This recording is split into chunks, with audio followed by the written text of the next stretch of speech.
Hello everyone, welcome to एलिरिंग शिक्षा द्वार। एलिरिंग शिक्षा द्वार में आपका स्वागत है। और अब हम एलिरिंग शिक्षा द्वार में आपके लिए लेकर आए हैं कलाम सीरीज। कलाम सीरीज के अंदर हम आपको पीवाईक्यूज का सॉल्यूशन देने वाले हैं, जामिया और एमयू। जामिया एमयू के हम आपसे BEd, BSc nursing, BA foreign language, BLLB, इन सब के हम आपको सॉल्यूशन देने वाले हैं। ये कलाम सीरीज आपके लिए फ्री रखा गया है। और आप एक स्लोगन पढ़ भी रहे होंगे एलिरिंग शिक्षा द्वार का, अब राजा का बेटा राजा नहीं बनेगा। इसका मतलब यही है कि जो कलाम सीरीज हम आपके लिए लेके आए हैं, पीवाईक्यूज के जो सॉल्यूशन है वो सब आपको फ्री ऑफ कॉस्ट दिए जाएंगे। बस उसमें आपको चैनल को सब्सक्राइब करना है और आपको वीडियोस अपडेट होती रहेंगी। कलाम सीरीज के अंदर आपको ये जो सब्जेक्ट्स हैं जामिया के अंदर, जैसे आपके रीजनिंग पूछा जा रहा है और आपकी लैंग्वेज पूछी जा रही है, मैथमेटिक्स पूछा जा रहा है, जितने भी सब्जेक्ट्स होंगे सब सारे सब्जेक्ट्स के जो फैकल्टी हैं वो अपना अपना आपको सॉल्यूशन देंगे। जैसे मैं आज आपको लैंग्वेज का सॉल्यूशन देने वाला हूं, जो क्वेश्चन नंबर 1 से 20 तक होगा। ये आज का जो पेपर है 2023 और 24 बीएड जो आपका है, बीएड का पेपर है ये 2023-24 का, और ये सॉल्यूशन इसका लैंग्वेज का होगा। तो आपको अब हम कलाम सीरीज के साथ इसको कंटिन्यू करेंगे और मैं लैंग्वेज और रीजनिंग को सॉल्यूशन आपको मैं देने वाला हूं। मेरा नाम मोहम्मद यासिर है। हम स्टार्ट करते हैं आज का पेपर 23 और 24, जो मैंने बताया आपको क्वेश्चन नंबर 1 से 20 तक होगा। इसके बाद जो नेक्स्ट एपिसोड आएंगे वो आपके दूसरे सब्जेक्ट के आएंगे। आज का जो एपिसोड है ये एपिसोड नंबर 1 है, तो इनके सॉल्यूशन आपको हर रोज आपको अपडेट होते रहेंगे। बस आपको चैनल को सब्सक्राइब करना है। मैं आपको एक चीज बता दूं कि आपको क्वेश्चन को लिखना नहीं है, क्योंकि अगर आप क्वेश्चन लिखेंगे तो जो टीचर आपको, जो भी फैकल्टी आपको क्वेश्चन का सॉल्यूशन दे रही है, तो आप उसको ध्यान में नहीं रख पाएंगे। आपको क्या करना है, आपको नोट्स बनाने हैं। अगर आपको पेपर चाहिए तो हमारी आप एप्लीकेशन जो ऐप है वो आप प्ले स्टोर से डाउनलोड कर सकते हैं, एलिरिंग शिक्षा द्वार है, और उस पर आपको पीडीएफ के फॉर्म में ये सारे क्वेश्चंस आपको मिल जाएंगे। और टेलीग्राम का चैनल है वो भी आप उसमें भी ज्वाइन कर सकते हैं, वहां भी आपको सारे पेपर्स मिलेंगे। तो आपको अपने नोट्स बनाने हैं। हमारा जो मकसद है, आज का जो मकसद है, ये पीवाईक्यूज के सॉल्यूशन का मकसद यही है।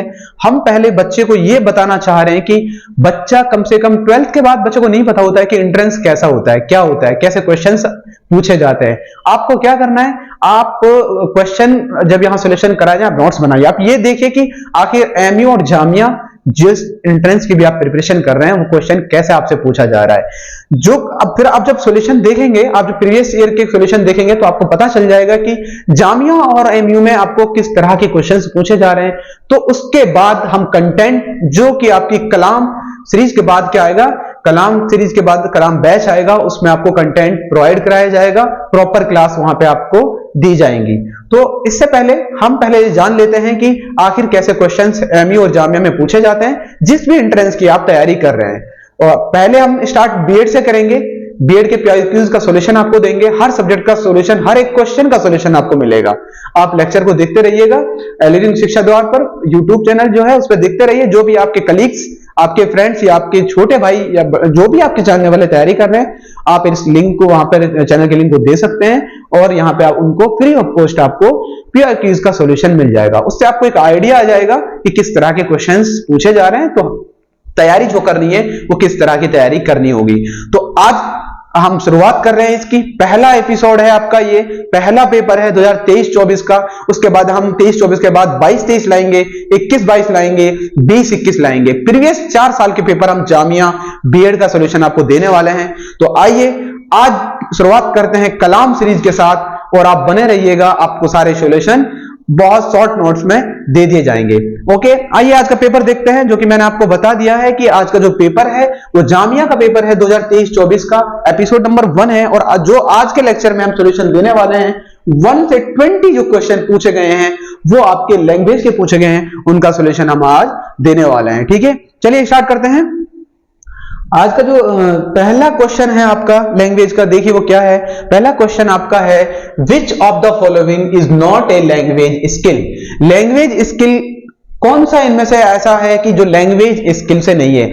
मैं आपको बता दूं कि जो लैंग्वेज से क्वेश्चन पूछे जा रहे हैं वो आपसे लैंग्वेज से पूछे जा रहे हैं, लिंग्विस्टिक्स से पूछे जा रहे हैं, अबाउट द लैंग्वेज, लैंग्वेज क्या होती है, उसकी स्किल्स क्या होती है, उन सब पे क्वेश्चंस आपसे पूछे जा रहे हैं। उन सारे उस सब की डिटेल्स हम जो कलाम बैच लाएंगे उसमें करेंगे। कलाम सीरीज में हम जितना पूछा जाए क्वेश्चन है उसके रिगार्डिंग आपको इन्फॉर्मेशन दे देंगे, बट कंप्लीट जो चीज आपको कंटेंट मिलेगा वो आपको कलाम बैच में मिलेगा। ठीक है, अब यहां पे पहला क्वेश्चन ही आपका है कि लैंग्वेज की स्किल्स इनमें से कौन सी नहीं है, नॉट यहां पे है, इनमें से कौन सी लैंग्वेज की स्किल नहीं है। देखिए लैंग्वेज की 4 स्किल्स होती हैं, जो लैंग्वेज की बेसिक स्किल्स हम कह सकते हैं कौन सी होती हैं 4। सबसे पहले बच्चों आपकी हम ले लेते हैं राइटिंग हो गई, रीडिंग हो गई, राइटिंग, रीडिंग और राइटिंग, रीडिंग, स्पीकिंग, ठीक है, ये आपकी लैंग्वेज की स्किल्स होती हैं। राइटिंग, रीडिंग, स्पीकिंग और क्या हो गई, एक आपकी बच्चों लिसनिंग होती है। क्या होती है, लिसनिंग। एक क्या होती है आपकी, एक बच्चों आपकी लिसनिंग होती है। ये 4 आपकी क्या होती है, ये आपकी लैंग्वेज की स्किल्स होती है। जब आप लैंग्वेज के बारे में पढ़ेंगे तो ये सारी चीजें आप पढ़ेंगे। यहां पे जो ऑप्शन दे रखे हैं आपको, रीडिंग भी दे रखा है, राइटिंग दे रखा है, स्पीकिंग दे रखा है, लेकिन 4th ऑप्शन आपका दे रखा है problem solving. Problem solving language की स्किल नहीं होती, तो इसका जो आंसर हो जाएगा आपका ऑप्शन नंबर जो डी है वो इसका करेक्ट आंसर हो जाएगा। क्यों, क्योंकि लिसनिंग नहीं दिया गया है, लिसनिंग की जगह पे उन्होंने ऑप्शन क्या डाला है, प्रॉब्लम सॉल्विंग। तो प्रॉब्लम सॉल्विंग जो है बच्चों वो आपकी लैंग्वेज की स्किल नहीं होती। लैंग्वेज की जो बेसिक स्किल्स होती हैं वो 4 होती हैं, और चारों ये स्किल्स क्या होती हैं, इंटर रिलेटेड होती हैं, एक दूसरे से इनका रिलेशन होता है। ऐसा नहीं कि अगर मैं बोल रहा हूं, मैं अगर बोल रहा हूं तो ये आप लोग सुन रहे हैं, ये एक इंटर रिलेटेड हो गया, ठीक है। ये आपका किसी भी मैसेज को कन्वे करने का जो तरीका है कम्युनिकेशन का, उसमें आपकी चारों स्किल इन्वॉल्व होती है, ठीक है। आइए नेक्स्ट क्वेश्चन देखते हैं, क्वेश्चन नंबर 2। क्वेश्चन नंबर 2 आपका है the study of sound of human speech is. जो ह्यूमन स्पीच है उसके जो साउंड्स की स्टडी है वो किसके अंदर की जाती है, वो आपको बताना है। देखिए जो आपका जो पहले दिया मॉर्फोलॉजी, सिमेंटिक्स, फोनेटिक्स, स्टाइलिस्टिक्स, ये सारी स्टडी होती है लैंग्वेज की, लेकिन सबका अलग अलग होता है। लेकिन जो बच्चों जो आपका लैंग्वेज का जो साउंड्स की जो स्टडी होती है वो आपकी किसके अंदर होती है, फोनेटिक्स के अंदर होती है। फोनेटिक्स किसकी स्टडी कराता है, फोनेटिक्स आपकी बच्चों साउंड्स की स्टडी कराता है। स्टडी ऑफ साउंड्स जो है आपका लैंग्वेज का वो किसके अंदर होता है, वो बच्चों फोनेटिक्स के अंदर होता है, ठीक है। तो इसका आंसर क्या हो जाएगा, इसका आंसर आपका फोनेटिक्स हो जाएगा। अगर बात होती है मीनिंग की स्टडी, वर्ड का कोई मीनिंग जो होता है उसकी स्टडी किसके अंदर करते हैं, उसकी स्टडी बच्चों सिमेंटिक के अंदर करते हैं। और अगर बात हो कि जो आपका वर्ड है, वर्ड की जो स्ट्रक्चर है उसकी स्टडी किसके अंदर करते हैं, आपका मॉर्फोलॉजी आ जाएगा। स्टाइलिस्टिक्स है जो वो जेस्चर्स में आ जाता है। सबके अंदर अलग अलग चीजें होती हैं, इन सब को आपको कराया जाएगा जब आपका कलाम बैच हम लेके आएंगे। अभी आप जो इसका साउंड्स की जो स्टडी किसके अंदर होती है, फोनेटिक्स। तो आंसर क्या हो जाएगा इसका, सी इसका करेक्ट आंसर हो जाएगा। चलिए नेक्स्ट क्वेश्चन देखते हैं। नेक्स्ट क्वेश्चन आपका दे रखा है which of the following is not function of language. Language का इनमें से फंक्शन कौन सा नहीं है, वो आपसे पूछा गया है। इंफॉर्मेटिव फंक्शन होता है, इंफॉर्मेटिव फंक्शन होता है, एक्सप्रेसिव होता है, डायरेक्टिव होता है, लेकिन सिक्योरिंग जो है ये आपका लैंग्वेज का फंक्शन नहीं है। तो आपका जो डी ऑप्शन है इसका क्या हो जाएगा बच्चों, राइट आंसर हो जाएगा। देखो इंफॉर्मेटिव क्या होता है, कोई इंफॉर्मेशन कन्वे करना। इंफॉर्मेटिव के अंदर क्या होता है, कोई भी इंफॉर्मेशन जब आप कन्वे करते हैं वो क्या कहते हैं, इंफॉर्मेटिव कम्युनिकेशन कहते हैं। जैसे मैं कहूं कल अलीगढ़ मुस्लिम यूनिवर्सिटी की छुट्टी रहेगी, हॉलीडे रहेगा, दिवाली के अवसर पर कल एलिरिंग शिक्षा द्वार का अवकाश रहेगा। ये क्या हुआ, मैंने इंफॉर्मेशन कन्वे की, उसको क्या कहते हैं, इंफॉर्मेटिव कहते हैं, ठीक है। उसके बाद एक्सप्रेसिव एकदम एक्सप्रेशन में आके कोई भी बात कहते हैं उसको हम एक्सप्रेसिव कहते हैं। डायरेक्टिव, डायरेक्ट में कहूं please give me a glass of water, ये क्या हो जाएगा, ये आपका डायरेक्टिव हो जाएगा, ठीक है। तो ये जो है आपके अलग अलग क्या है, ये आपके फंक्शंस होते हैं किसी भी लैंग्वेज के। लेकिन जो बच्चों सिक्योरिंग है ये आपका लैंग्वेज का फंक्शन नहीं है, तो इसका जो आंसर है वो डी हो जाएगा। राइट आंसर इसका डी हो जाएगा। चलिए क्वेश्चन नंबर 4 देखते हैं। क्वेश्चन नंबर 4 में आपको क्या दिया गया है, what are the different types of meaning making. Meaning making का जो डिफरेंट टाइप्स हैं वो आपसे पूछे गए हैं कि कौन से टाइप्स मीनिंग मेकिंग के डिफरेंस हैं। इसका जो आंसर है बच्चों वो ऑल हो जाएगा। ऑल सारे जितने भी ये टाइप्स है, कंसेप्चुअल हुआ, इंडिविजुअल हुआ, क्वांटिटेटिव हुआ, थेमेटिक हुआ, कल्चर हुआ, लॉजिकल हुआ, सोशल हुआ, ये सारे क्या है, ये मीनिंग के डिफरेंट टाइप्स हैं। तो इसका आंसर क्या हो जाएगा, ऑल हो जाएगा, ठीक है। ये सारे आपके मीनिंग के टाइप्स हैं, इन एक एक मीनिंग के टाइप्स को आपको डिफाइन कराया जाएगा। चलिए नेक्स्ट क्वेश्चन देखते हैं। नेक्स्ट क्वेश्चन क्या है, language is arbitrary means that. Language arbitrary होती है इसका मतलब क्या है? आर्बिट्रेरी का मतलब क्या होता है? आर्बिट्रेरी का मतलब होता है there is no inherent relationship between words of language and its meaning. उसको क्या कहते हैं? आर्बिट्रेरी कहते हैं। जैसे मैं कहूं आपसे कैट, CAT कैट, एक ये कैट हो गया और एक मैं केट बना देता हूं, ठीक है। यहां पे वैसे ड्राइंग बहुत खराब है बच्चों फिर भी कोशिश करते हैं कि यहां पे एक कैट हमने बना दी है, ठीक है। इसके कान हो गए, ठीक है, जो भी, इसको आप समझिए। अब इस वर्ड कैट और इस फिजिकल कैट का क्या रिलेशन है? कोई रिलेशन नहीं होता। इसको क्या कहते हैं? इसको हम कहते हैं arbitrary. There is no inherent relationship between the words of a language and its meaning. ये जो लैंग्वेज का जो वर्ड्स है CAT कैट, इसका कोई रिलेशन नहीं है जो एक कैट आपके घर में होती है, इन दोनों का कोई रिलेशन नहीं होता, ठीक है। यही चीज हम किसके अंदर पढ़ते हैं? ये हमारा आर्बिट्रेरी के अंदर आता है, ठीक है। तो इसका जो डी आंसर है बच्चों, वो आपका राइट आंसर हो जाएगा। नेक्स्ट क्वेश्चन, क्वेश्चन नंबर 6 देखिए आप क्या दिया हुआ है। Each language has unique sounds, structures and vocabulary. This means that हर एक लैंग्वेज का क्या होता है? यूनिक साउंड होता है, उसकी वोकैब्युलरी होती है और उसका बच्चों स्ट्रक्चर होता है। जैसे मैं बात करूं इंग्लिश की, इंग्लिश लैंग्वेज का अगर स्ट्रक्चर की बात करें तो क्या होता है? SVO, subject verb object. लेकिन अगर हम हिंदी की बात करें तो क्या होता है? SOV, subject object verb. ये आपका हो जाता है हिंदी का। तो हर लैंग्वेज का अलग होता है। किसी लैंग्वेज का क्या होता है? किसी का होगा VSO, OVS। हर लैंग्वेज का अलग होता है। अरबिक का अलग होता है, हिंदी का अलग होता है, हिंदी संस्कृत का एक होता है, इंग्लिश का अलग होता है। तो सबका जो स्ट्रक्चर है लैंग्वेज का वो अलग होता है। वोकैब्युलरी अलग होती है। वोकैब्युलरी की आप बात करें तो मैं अगर बात करूं हिंदी की वोकैब्युलरी, उर्दू की वोकैब्युलरी दोनों अलग होती है, इंग्लिश की अलग होती है, और साउंड भी अलग होते हैं। हर एक अब आपको पहचानना है कि हिंदी वाले, आप हिंदी मीडियम वाले बच्चे देख सकते हैं प्रत्येक भाषा में अद्वितीय ध्वनियां, संरचनाएं, शब्दावली होती है। इसका मतलब क्या है? Language is arbitrary. आर्बिट्रेरी का मतलब अभी आपने समझा, कोई वर्ड और वो फिजिकल चीज, उनका कोई रिलेशन नहीं होता, आर्बिट्रेरी उससे कहते हैं। और उसके बाद language is a skill subject. क्या लैंग्वेज स्किल सब्जेक्ट? नहीं, ये भी नहीं होगा। Language is A system. Language का क्या होता है बच्चों? एक सिस्टम होता है। लैंग्वेज स्पेसिफिक नहीं। लैंग्वेज, हर एक लैंग्वेज का एक सिस्टम होता है, तभी हम उस चीज को क्या कहते हैं? हर लैंग्वेज का जो साउंड्स है, हर लैंग्वेज का वोकैब्युलरी है, हर लैंग्वेज का जो आपका स्ट्रक्चर है वो क्या होता है? डिफर होता है एक दूसरे से, ठीक है। ये क्वेश्चन आप समझ गए होंगे। तो क्या आंसर होगा इसका? इसका सी होगा, और जो ऑप्शन सी दे रखा है इसका राइट आंसर होगा क्या? Language is A system. Her language का एक सिस्टम होता है। ओके, नेक्स्ट क्वेश्चन देखिए आप। नेक्स्ट क्वेश्चन आपको दे रखा है, which of the following is a language rich classroom environment. Rich classroom environment किसको कहा जाता है? देखिए, रिच क्लासरूम में क्या लैंग्वेज लैब होनी चाहिए। अगर हमारे पास लैंग्वेज लैब है, क्या वो रिच क्लासरूम एनवायरमेंट होगा? उसके बाद लैंग्वेज गेम्स, लैंग्वेज मतलब गेम्स क्या हिसाब से लैंग्वेज हो, क्या वो रिच क्लासरूम होगा? या फिर language is a seen, notice and used और ओनली इंग्लिश इज स्पोकन। जहां पे इंग्लिश बोली जाएगी, क्या वो रिच क्लासरूम होगा? नहीं, ये नहीं हुआ। लेकिन language is seen, notice and used, उसको देखा जाए, नोटिस किया जाए और उसका यूज हो, इसको क्या कहते हैं? इसको कहते हैं rich classroom. Language rich classroom environment इसको कहा जाता है, ठीक है। जो ऑप्शन सी है बच्चों, वो आपका क्या? इसमें क्या है कि आप देख रहे हैं उसको, उसके बाद उसको नोटिस कर रहे हैं और उसका यूज कर रहे हैं, और वो क्या आएगा आपका? ये रिच क्लासरूम होता है। तो ऑप्शन सी इसका क्या हो जाएगा बच्चों? राइट आंसर हो जाएगा। चलिए क्वेश्चन नंबर 8 देखते हैं। क्वेश्चन नंबर 8 में देख रहा है, which of the following is use of story telling a language class. भाषा की कक्षा में कहानी सुनाने का निम्न से क्या उपयोग है? मान लीजिए लैंग्वेज क्लास कोई लग रही है, वहां पे स्टोरी सुनाई जा रही है, तो वो जो स्टोरी सुनाई जाती है उसका पूछा है कि उसमें क्या, क्यों सुनाई जाती है? उसमें engage learner in language learning. जो लर्नर है वो इंगेज होता है लैंग्वेज लर्निंग के लिए। जब आप कोई कहानी, मैं एक कहानी सुना रहा हूं, मैं आपको बताता हूं, जैसे मैं आपको बताऊं कि भाई लैंग्वेज जो होती है वो जो सीखी जाती है वो एक एनवायरनमेंट से सीखी जाती है।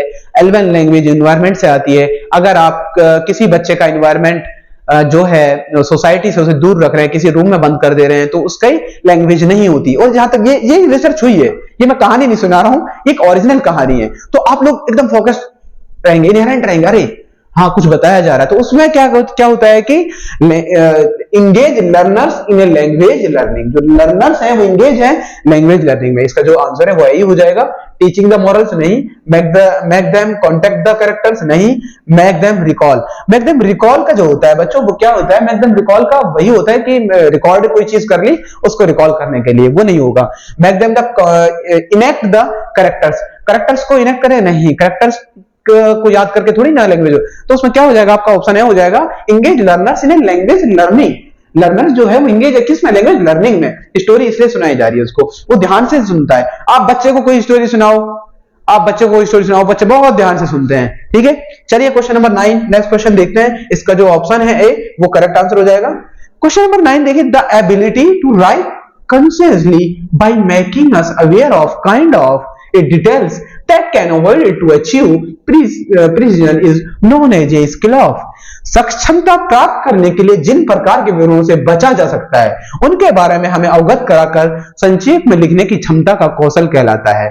किसी भी चीज को समराइज करना, किसी भी चीज को समराइज जो करना होता है उसका आपसे पूछा गया है कि वो क्या होता है, कौन सी होती है। देखो समराइजिंग ऑप्शन में भी दे रखा है, इसका जो ऑप्शन बी है वो हो जाएगा, ठीक है। The ability to write consciously और by making us aware of kind of the details that can be avoided. जो डिटेल्स दी गई है उसको नहीं बता, उसको समराइज करके आपको मेन पॉइंट्स बता दिया जाए कि ये होता है। और किसी भी precisely is known as a skill of, क्या होता है वो बच्चों आपका समराइजिंग होता है। क्या होता है, summarising. Notes editing, notes editing नहीं, प्रोसेस राइटिंग नहीं, ये नहीं हो सकता। नोट मेकिंग भी वैसे रिलेटेबल है, नोट मेकिंग भी वही चीज होती है कि किसी चीज का निचोड़ निकालने को भी नोट मेकिंग भी आपका रिलेटेबल होता है, लेकिन इसका आंसर क्या हो जाएगा, समराइजिंग हो जाएगा, ठीक है। चलिए नेक्स्ट क्वेश्चन देखते हैं। नेक्स्ट क्वेश्चन आपका क्वेश्चन नंबर 10 दे रखा है, one who is able to use both right and left hands equally well is called as. जो लेफ्ट और राइट दोनों हाथों से लिख लेता है, देखिए जो दाएं और बाएं दोनों हाथों के समान रूप उपयोग करने में सक्षम हो उसे कहा जाता है। ऐसे बंदे को क्या कहा जाता है, जो दोनों हाथ का यूज कर लेता है, राइट और लेफ्ट का यूज कर लेता है। आपको बहुत अच्छे से पता होगा, इसका आंसर आप इजीली दे सकते हैं। क्या होता है वो बच्चों आपका होता है एम्बीडेक्स्ट्रोरस, ठीक है। उस एम्बीडेक्स्ट्रोरस को क्या कहते हैं, एम्बिग्यूअस आपको पता ही है क्या होता है। एमेच्योर क्या होता है, एमेच्योर किसी भी एक फील्ड का मतलब, जैसे मान लीजिए हम कहते हैं वर्कर, ये होता है। और एम्बिवेलेंट, ये सब वर्ड्स के आपको मीनिंग पता होगा क्या होता है। तो आपका जो एम्बीडेक्स्ट्रोरस है वो क्या होता है, वो ऐसा वो बंदा होता है जो दोनों हाथों का यूज कर लेता है, ठीक है। इसमें कुछ समझाने वाली चीज है नहीं। चलिए नेक्स्ट क्वेश्चन देखते हैं। नेक्स्ट क्वेश्चन आपका जो तेरा question number 11, the term language is driven from. जो लैंग्वेज की टर्म है वो कहां से आएगी, उसका आपसे पूछा है। ये सब आप याद रखना। लैंग्वेज जो आया है आपका कहां से आया बच्चों, लैंग्वेज आपका लैटिन से आया है। कहां से आया है, अरेबल से नहीं, चाइनीज से नहीं, पर्शियन से नहीं, ना अरबिक से, ना चाइनीज से, ना पर्शियन से। जो लैंग्वेज और लिंग्विस्टिक जो वर्ड ड्राइव हुआ कहां से हुआ है, वो बच्चों आपका लैटिन से ड्राइव हुआ है, ठीक है। तो 11 क्वेश्चन का जो आंसर है बी, वो आपका राइट आंसर हो जाएगा। चलिए नेक्स्ट क्वेश्चन, क्वेश्चन नंबर 12 में देखा, life history of a person written by another is called. जो किसी की हिस्ट्री के बारे में कोई दूसरा बंदा जो लिखता है उसको क्या कहते हैं, हिंदी आपकी लिखी, किसी व्यक्ति का दूसरे द्वारा लिखा गया जीवन को, इतिहास को क्या कहते हैं। जब आप जैसे पहले, ये सब पहले होता था, अभी भी होता है। मान लीजिए कोई, जैसे मैं आपको एक एग्जांपल दूं, आप अकबर की हिस्ट्री के बारे में किसी ने लिखा होगा, उसको क्या कहते हैं बच्चों, उसको कहते हैं बायोग्राफी। क्या कहते हैं, बायोग्राफी। जब किसी की हिस्ट्री को दूसरा कोई लिखता है उसको क्या कहते हैं, उसको कहते हैं बायोग्राफी, ठीक है।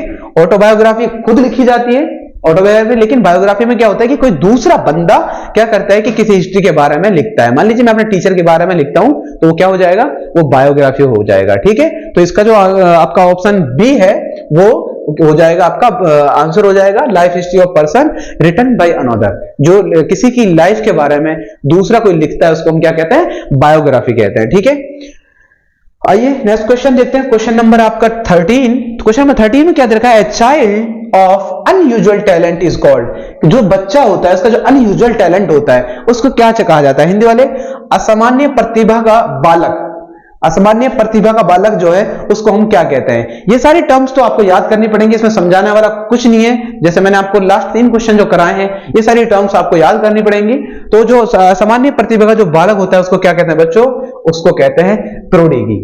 क्या कहते हैं, प्रोडिगी कहते हैं। स्कॉलर जो होता है, स्कॉलर वो होता है जो रिसर्च करता है, पीएचडी आपने जो सुना होगा, मास्टर्स के बाद पीएचडी की जाती है, उसको क्या कहते हैं, हम स्कॉलर कहते हैं, ठीक है। और उसके बाद ये आपका क्या हो गया, प्रोडोगी क्या हो गया? प्रोडोगी वो होता है जो ऐसा अनयूजुअल टैलेंट चीज होता है। हम एकदम देख के नहीं कहते हैं, कोई बच्चा जैसे बच्चा होता है बहुत अच्छा शार्प माइंड होता है, उसमें हम कह देते हैं ना यार बड़ा प्रोडोगी है, ये बच्चा बहुत बड़ा प्रोडोगी है, तो वो क्या होता है? वो अनयूजुअल टैलेंट होता है, अलग से टैलेंट होता है कुछ बच्चों का, तो ऐसे बच्चों को क्या कहा जाता है? ऐसे बच्चों को प्रोडोगी कहा जाता है। ठीक है, ये टर्म्स आपको क्या करना है? अपने ध्यान में रखना है, इन सबको आपको याद करना है। ठीक है, चलिए क्वेश्चन नंबर 14 देखिए। क्वेश्चन नंबर 14 में देख रखा है language is purely fill in the blank method of communication. भाषा विशुद्ध रूप से संचार की खालिस्तान की विधि है। ठीक है, किस चीज की विधि है आपको इसका बताना है। क्या है? जो लैंग्वेज इज ए प्योरली क्या है? Clear and common method of communication, या फिर language is A purely continuous and clever, continuous clever होती है, या language is a human and intensive, या एक्टिव एंड श्योर। तो आपका ऑप्शन सी है जो इसका राइट आंसर हो जाएगा। Language is purely human and intensive method of communication. ठीक है, सिंपल है, आपको पता ही होगा लैंग्वेज ह्यूमन के लिए होता है। ठीक है, उसके बाद जो है क्वेश्चन नंबर 15 देखिए, जो नेक्स्ट क्वेश्चन है आपका, नेक्स्ट क्वेश्चन आपका 15 है, उसमें देखिए क्या दिया हुआ है। क्वेश्चन नंबर 15 में दिया according to Chomsky, according to Chomsky language is a set of Khalistan sentences. Chomsky कौन है? मॉडर्न लिंग्विस्टिक के फादर जो हैं वो कौन है? वो चॉम्स्की हैं। ठीक है, मॉडर्न लिंग्विस्टिक के फादर, अगर आपसे क्वेश्चन आता है who is the father of modern linguistic, तो आप क्या कहेंगे? Noam Chomsky. यहां पे चॉम्स्की लिखा गया है, इनका पूरा जो नाम है वो क्या है? वो बच्चों का पूरा नाम है नॉम चॉम्स्की। ठीक है, ये बहुत बड़े फिलोसोफर भी हैं और ये लिंग्विस्ट हैं। ठीक है, नॉम चॉम्स्की, बहुत थ्योरी इनकी हैं, आप इनके बारे में पढ़ेंगे तो जानेंगे। तो नॉम चॉम्स्की जो है उन्होंने क्या कहा है कि according to Chomsky language is a set of fill in the blank sentences. Language set होता है खालिस्तान सेंटेंसेस का, तो उसमें आप क्या आएगा आंसर उसका? देखिए 16 क्वेश्चन, जो आपका 15 क्वेश्चन है, देखिए इसमें क्या आएगा। इसने कहा था कि लैंग्वेज क्या होती है? एक सेट होती है किसकी? फाइनाइट और इनफाइनाइट सेंटेंसेस का। फाइनाइट और इनफाइनाइट सेंटेंस का एक क्या होता है? लैंग्वेज एक सेट होता है। ठीक है, तो इसका आंसर जो ए है बच्चों वो इसका राइट आंसर हो जाएगा। ठीक है, चलिए नेक्स्ट क्वेश्चन इसका देखते हैं। नेक्स्ट क्वेश्चन क्या दे रखा है आपका? नेक्स्ट क्वेश्चन दे रखा है which of the following is the setting that enables the medium of language learning. Hindi भी लिखी हुई है, निम्नलिखित में कौन सा संदर्भ है जो भाषा सीखने के माध्यम से सक्षम बनाता है? सब बस आप ये चीज, आपको लैंग्वेज जो सीखना है, लैंग्वेज सीखने के लिए कौन सा इन्वायरमेंट चाहिए, कौन सा ऐसा आपका जो कहते हैं कि कौन सा ऐसा मीडियम है जहां से आप भाषा सीखते हैं। आप सिंपल आप देखिए, जब कोई बच्चा है, इन्फेंट जो होता है बर्थ टाइम पे, वो जो लैंग्वेज सीखना स्टार्ट हो जाती है, कहां से वो लैंग्वेज सीखता है? क्या वो किसी कॉलेज में जाता है?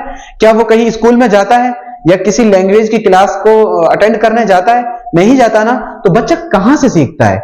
बच्चा जो लैंग्वेज लर्न करता है वो कहां से लर्न करता है? यही क्वेश्चन आपका पूछा जा रहा है। ये आप प्रैक्टिकली आप सोच सकते हैं, आप खुद सोच सकते हैं। आपके घर में बच्चे हैं और हर बच्चा जब बच्चा कोशिश करता है लैंग्वेज सीखने की, कहां पे होता है? वो घर पे होता है, वो इन्वायरमेंट में होता है, वो कल्चर में होता है। तो लैंग्वेज जो लर्निंग है बच्चों, वो कहां से होती है? वो हमारे कल्चर से होती है। देखिए कल्चर आपका ऑप्शन ए दे रखा है। अच्छा, बुक्स का बताओ, क्या छोटा बच्चा बुक्स पढ़ सकता है? इन्फेंट बुक पढ़ सकता है? नहीं पढ़ सकता ना। मूवीज देखने जाएगा छोटा सा बच्चा? नहीं जाएगा। क्या जेंडर कोई ऐसी चीज है जो आपको लैंग्वेज लर्न करा दे? जेंडर से नहीं हो सकती। क्या फीमेल लर्न कर पाएंगे या मेल लर्न कर पाएंगे? ऐसा कुछ नहीं होता। जो लैंग्वेज सीखी जाती है, कहां से सीखी जाती है? वो हमारे कल्चर से आती है। ठीक है, और लैंग्वेज आपकी L1 होती है और एक आपकी L2 होती है। L1 में कौन सी लैंग्वेज आती है बच्चों? L1 में आपकी मदर टंग आती है। कौन सी आती है? मदर टंग आती है। मदर टंग वही होती है जो आपके कल्चर से सीखी जाती है। लेकिन अगर बात आई L2 की, कि L2 कहां से आती है? जो सेकंड लैंग्वेज होती है, मान लीजिए मेरा जो बर्थ है, मेरा बर्थ अलीगढ़ में हुआ, तो अलीगढ़ में मैंने कल्चर से, अपने इन्वायरमेंट से उर्दू सीख ली। उर्दू मेरे पास आ गई। कैसे आई? उर्दू मैंने कैसे सीखी? मैंने उसको लर्न नहीं किया, मैंने उसको क्या करा? मैंने उसको ऑब्जर्व किया है। ठीक है, अपने माहौल में, अपने कल्चर में उसको ऑब्जर्व किया और मैं उस लैंग्वेज को सीख गया। लेकिन L2 के लिए क्या है? L2 थोड़ी ना कल्चर से आएगी, L2 थोड़ी ना अपने सराउंडिंग से आएगी। L2 के लिए आपको सीखना होगा। वो कहां से आती है? वो आपकी बुक से आएगी, वो आपके स्कूल से आएगी, वो आपके कॉलेज से आएगी, उसके लिए वो लर्न करनी पड़ती है। ठीक है, वो बच्चों क्या वो लर्न करनी पड़ती है, ये होती है L2। तो यहां पे जो बात हुई थी वो लर्निंग लैंग्वेज की, वो L1 की बात हुई थी, वो कहां से आती है आपकी कल्चर से, बच्चा ऑब्जर्व करता है। ठीक है, चलिए नेक्स्ट क्वेश्चन आपका है क्वेश्चन नंबर 17। उसमें पूछा language changes according to the needs of, भाषा की आवश्यकताओं के अनुसार बदल जाती है। भाषा आवश्यकताओं के अनुसार बदल जाती है। क्या बदल जाता है? Society, mood, fashion, rules. क्या फैशन लैंग्वेज से चेंज होता है? क्या आपने कहीं देखा है कि फैशन चेंज होता हो लैंग्वेज से? नहीं, ये आपका नहीं हो सकता। क्या रूल्स लैंग्वेज से चेंज होता है? नहीं। क्या किसी का मूड लैंग्वेज से चेंज होता है? नहीं। तो आपका क्या होगा? सोसाइटी जो है language change according to the needs of society. Society की जो नीड्स होती है उसके हिसाब से आपकी लैंग्वेज चेंज हो जाती है। आपने सुना होगा, एक हिंदी की कहावत है, मेरे याद नहीं है, लेकिन उसका मैं आपको कंक्लूजन बता देता हूं। इंडिया का कल्चर है, इंडिया की जो सोसाइटी है वो क्या है, आपको हर 10 किलोमीटर पर लैंग्वेज आपको चेंज मिलेगी। को ऐसा कुछ करके कोस पे पानी बदले 2 कोस पे वाणी, ऐसा कुछ करके, वो एग्जैक्ट वर्ड मेरे याद नहीं है। इंडिया का जो कल्चर है वो इस तरह का है, हर 5-10 किलोमीटर पर आपको क्या मिलेगा? लैंग्वेज चेंज मिलेगी। सोसाइटी है जो वो क्या है कि उसके नीड्स होती है किसकी? लैंग्वेज चेंज की। ठीक है, अकॉर्डिंग टू सोसाइटी। चलिए नेक्स्ट क्वेश्चन आप देखिए। नेक्स्ट क्वेश्चन आपका है क्वेश्चन नंबर 18। क्वेश्चन नंबर 18 में क्या है? Language involves Khalistan formation. Language कहां इन्वॉल्व होती है? किसी की हैबिट में, किसी के कैरेक्टर में, किसी के एक्शन में, या रूल में? ये आपसे क्वेश्चन नंबर 18 में पूछा गया है। बच्चों क्वेश्चन जो लैंग्वेज होती है वो इन्वॉल्व होती है किसके? वो हैबिट फॉर्मेशन होती है। लैंग्वेज क्या होती है? हैबिट फॉर्मेशन होती है। ठीक है, कि ऑप्शन जो ए है ये इसका राइट आंसर हो जाएगा। लैंग्वेज क्या होती है बच्चों? हैबिट फॉर्मेशन होती है। देखो कैरेक्टर नहीं हो, कैरेक्टर फॉर्मेशन नहीं होती। मेरा कैरेक्टर कुछ कैसा है उस हिसाब से थोड़ी ना लैंग्वेज होती है, या फिर एक्शन के हिसाब से थोड़ी ना लैंग्वेज होती है, रूल्स थोड़ी ना होती है। ये क्या होता है? हैबिट के हिसाब से होती है। तो जो क्वेश्चन नंबर 18 का जो ऑप्शन ए है वो क्या हो जाएगा? वो आपका राइट आंसर हो जाएगा। ओके, चलिए नेक्स्ट क्वेश्चन देखते हैं। नेक्स्ट क्वेश्चन आपको दे रखा है question number 19। Which of the following is a graphic representation of speech? इनमें से कौन सा वाचन का ग्राफिक प्रतिनिधित्व है? ग्राफ का मतलब क्या होता है? कोई भी ग्राफ, कुछ भी आप कह सकते हैं। ठीक है, 1 2 3 4 5 ये सब, ये क्या है? ग्राफिक जो आप रिप्रेजेंट कर सकते हैं। वो कैसा? रीडिंग से मैं पढ़ करके ग्राफिक कर सकता हूं। मैं यहां से कुछ पढ़ रहा हूं, क्या ये ग्राफिक होगा? नहीं हो सकता।